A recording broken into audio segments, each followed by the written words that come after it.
doakan dan menangkan pasanganmu. 1 Korintus 7 ayat 16 berkata gini, sebab bagaimanakah engkau mengetahui, hai istri, apakah engkau tidak akan menyelamatkan suamimu? Atau bagaimanakah engkau mengetahui, hai suami, apakah engkau tidak akan menyelamatkan istrimu? Apa maksud firman Tuhan? Kalau pasangan kita bukan orang percaya, tidak beriman, tidak kenal Tuhan, sekalipun dia mungkin Kristen tapi dia tidak melakukan firman, jangan ditinggal, jangan dicerai. Perjuangkan pernikahanmu, berdoa buat jiwanya, berdoa untuk keselamatan pasanganmu. Ajak anak-anakmu untuk berdoa untuk papanya, ajak anak-anakmu berdoa untuk mamanya. Kalau Anda suami-suami yang dengar ini, ketika berpisah sementara, jangan malah cari papa baru. Ketika pisah sementara, jangan malah mempercantik diri untuk cari pasangan baru, tapi ajak anak-anakmu untuk menggumuli pernikahanmu, berdoa untuk papanya. Saya dengar kesaksian banyak luar biasa betapa Tuhan jawab doa wanita-wanita yang sungguh-sungguh meminta suaminya dijamah. Banyak suami-suami yang akhirnya bertobat, mungkin lama, bertahun-tahun, mungkin puluhan tahun, tapi kesetiaannya dan imannya menyelamatkan suaminya. Tapi balik lagi ke motivasi hati. Emang dasarnya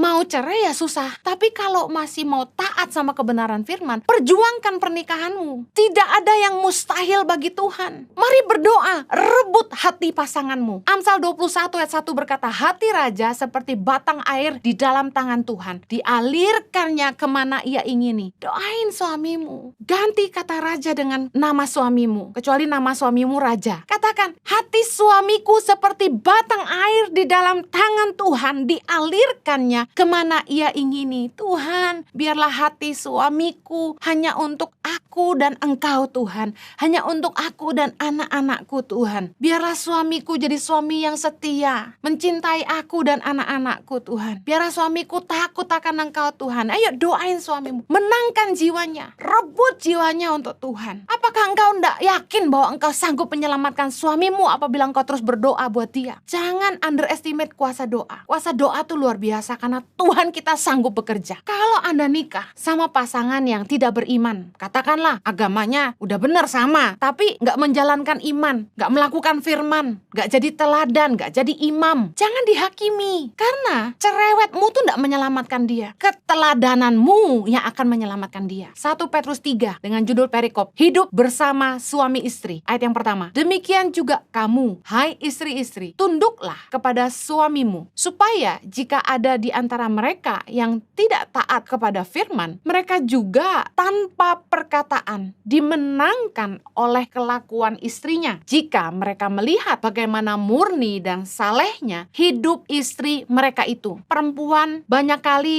kecewa di dalam pernikahan ketika melihat suami yang duluan ikut Tuhan, yang katanya Kristen, tapi malah gak jadi imam. Suami yang gak jadi teladan, gak pernah doain anak, gak pernah ngajarin anak firman Tuhan. Tapi kalau pelayanan hebat, dengar baik, pernikahanmu gak akan jadi lebih baik kalau isinya cuma penghakiman. Saling menghakimi malah akan jadi saling menyakiti. Dikatakan, istri-istri tunduklah kepada suamimu supaya jika ada di antara mereka yang tidak taat kepada firman, mereka juga tanpa perkataan dimenangkan oleh kelakuan istrinya. Artinya apa? Nggak perlu berdebat, nggak perlu argumentasi, nggak perlu mencaci maki, nggak perlu marah-marah, nggak perlu dihakimi. Tapi ini yang powerful. 1 Petrus 3 ayat kedua. Jika mereka melihat, artinya gini, gak usah ngomong, udah kasih lihat aja. Bagaimana murni dan salehnya hidup istri mereka itu. Kita harus menunjukkan iman kita dalam tindakan yang nyata, dalam hidup kita sehari-hari. Kalau kita bilang kita kenal Tuhan, kita percaya kebenaran firman Tuhan, kita percaya kasih, ayo hidupi. Kasih itu mengampuni, kasih itu murah hati, kasih itu tidak bersikap kurang ajar, kasih itu pasti memberikan ruang untuk kesalahan, kasih itu mempercayai segala sesuatu. Ayo kita hidupi itu, bukannya cerewet sama pembantu kasar, sama pegawai gak baik. Ya suami kita gak akan lihat keteladanan kita. Ayo biar tindakan dan hidup kita yang bicara lebih keras daripada perkataan kita.